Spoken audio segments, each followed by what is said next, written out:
are the purest. Prove it, prove it, prove it.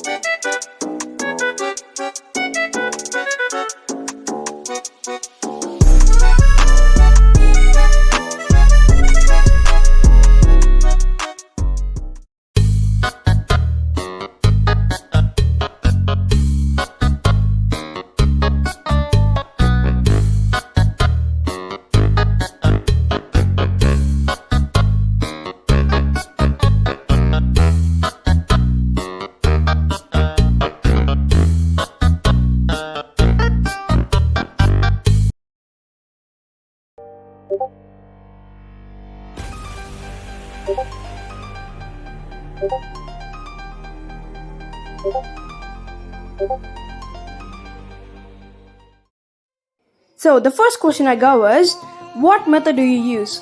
So I use the method CFOP. And yeah, let's get into the next question.